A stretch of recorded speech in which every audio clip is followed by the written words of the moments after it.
Welcome, ladies and gentlemen, to your magical moon message. This is the Peace Dealer, Moon in Capricorn. Let's get it. Shout out to the Moon and Cap gang.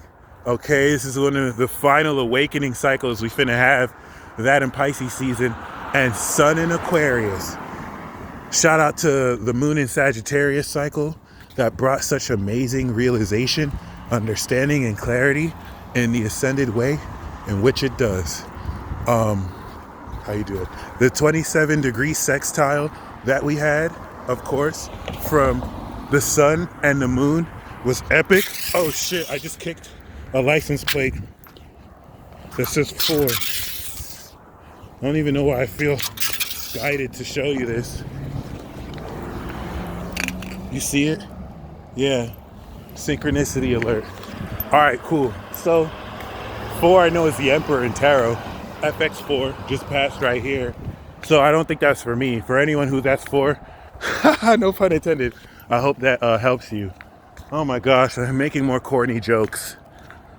I'll be making dad jokes soon. Who knows? All right, anyway.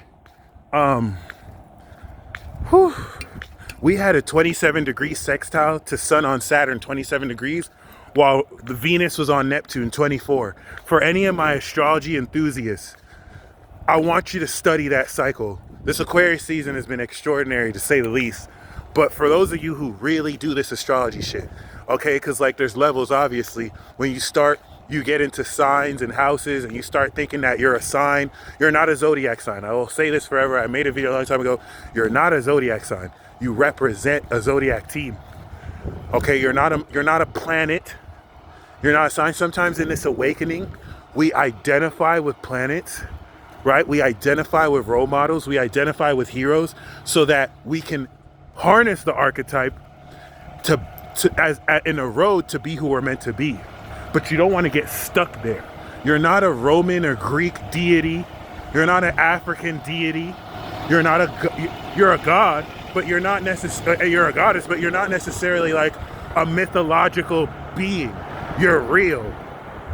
You're not a planet. You're not a zodiac sign. Okay? These are representations. These are symbolic representations to map out what you are beyond. You are beyond all these things. But this is, of course, the tools and the science of which we can make sense of your miraculous being. So when you start getting into astrology, you're into the signs. Then when you get advanced, you realize it's pure math. Crown Victoria. It's less about what sign you are, and it's more about what's the math, right? The 5%ers understood this with or without astrology. What's the mathematics? So you understand you're more a combination of everything. When you look at a chart, you don't point at one point and be like, I'm this. You're every part of the chart. Your chart is a mathematical souffle of angles and degrees that paint the portrait of your mathematical combination. That's why no two Geminis are the same. That's why no two Aries moons are the same. Because even if you were born with everything the same, you were born in different locations. So the geometric graph of the angles that synthesize your cosmic blueprint, the totality of that is what makes you you. And the illusion of separation is what allows us to be like, oh, I'm that thing, and reject everything else. You're all of it in one.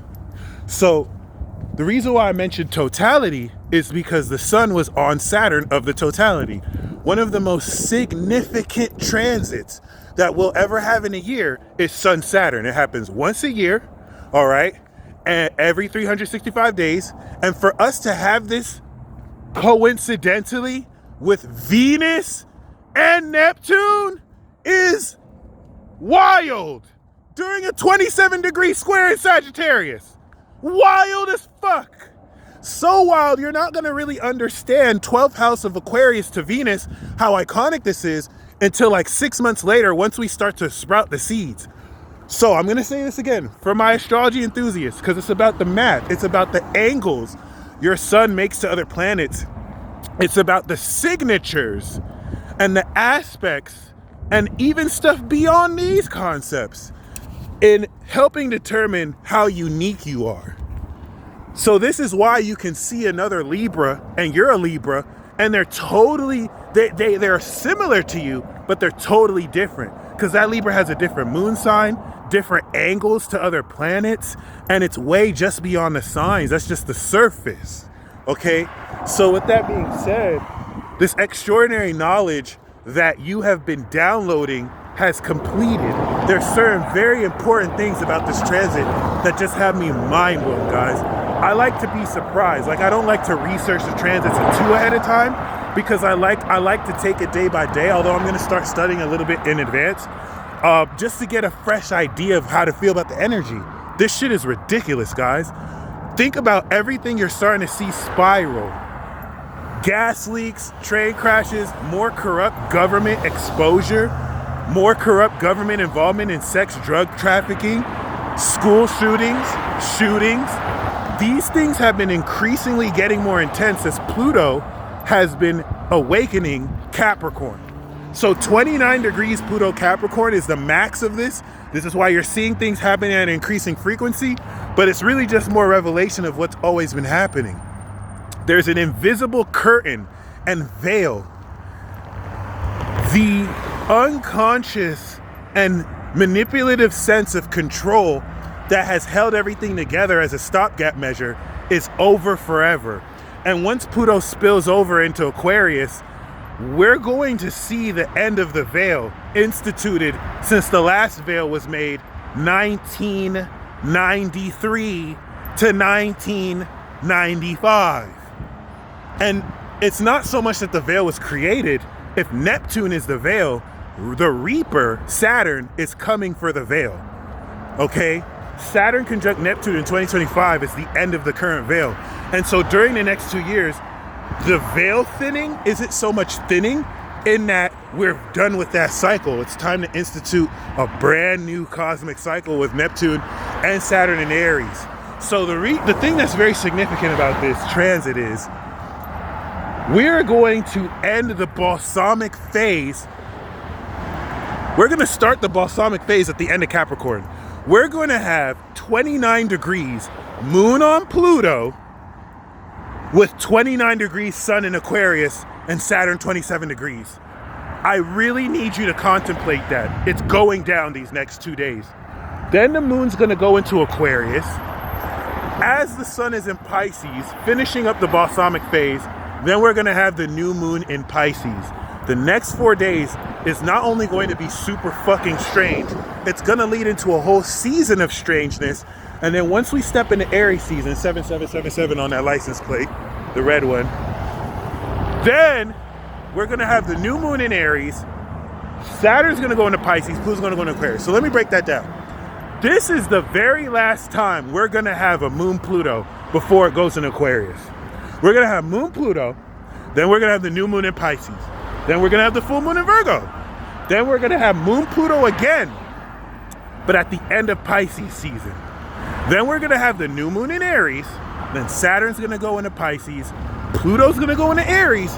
And once we reboot the new year, Ram, you see that? Ram, you see that? I ain't playing. Once we reboot the new year and the season of the Ram, we're going to have moon Pluto Aqua in a season of war, ruled by the god of war, which will probably be out of Gemini by then. So it's never been a game. It's not a fucking game, guys. This is gonna be very extreme. This is gonna be very intense. And I'm saying this so when you see shit get more intense in your external reality, don't disrespect all the years of soul progress you've made for yourself and start getting scared. There's absolutely nothing that should scare you at this point, because you're going to see more exposed the wiles of the devil. I mean, Kamala Harris is literally Lucifer, and majority of the American public haven't even said or approached or exposed anything about that fact. So it's hard to take most things seriously, considering that much of this is getting exposed. But you have to remember that God the Creator has already won. We already won. We already won. And as long as you remember that, you can literally enjoy the show. So remember, you're in this world, not of this world. But everything about this moon in Capricorn, from 0 degrees to 29 degrees, is going to complete the 11th house nature that kicked off 27 degrees Sagittarius. This is a process of manifesting and actualizing the hyper Capricorn moon reality cardinally of your hopes and wishes. So, shout out to Ab motherfucking Soul. I don't know if he is Sag or Cap moon, but he is a vessel. He is a god vessel. Shout out to Infinity. So, with that being said, it's very imperative that you're incredibly receptive to the conclusion, because this is the conclusion arc. We finished harvesting the new moon seeds, and so we're concluding the arc before we plant seeds for the new moon in Pisces, the most legendary cycle of every year. Yep, and I say that as I see 888 right here. I hate being the guy to point out synchronicities, but I know some of you will appreciate that. So with that being said, you're coming into the most incredible understanding of supernatural powers and abilities you're harvesting in order to transcend the knowledge of what you used to operate with. Similar to riding a training wheel bike, now you ride a motorcycle bike, and now you're no longer the person who rode a pedal bike. Now you're advanced to another level.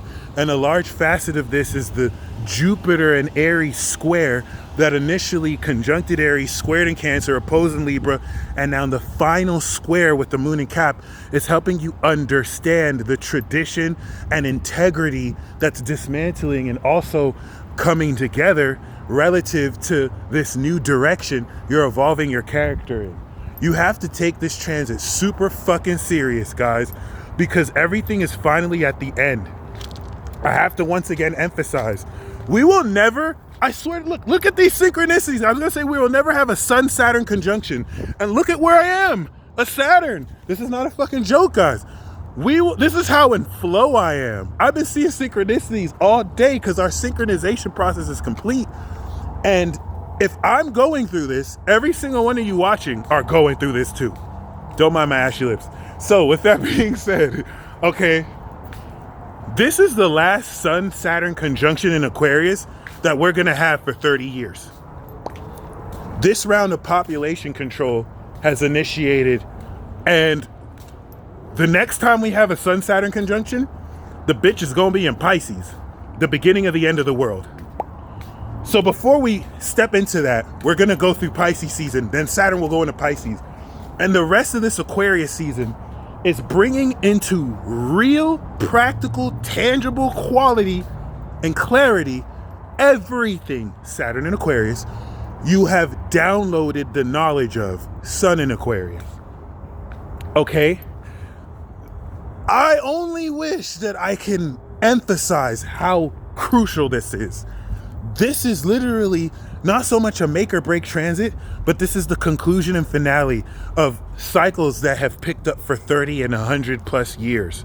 So I think the most significant facet of this transit is Moon conjunct Pluto at 29 degrees, while the Sun will be 29 degrees. This is 29 degrees of final mastery and total knowledge.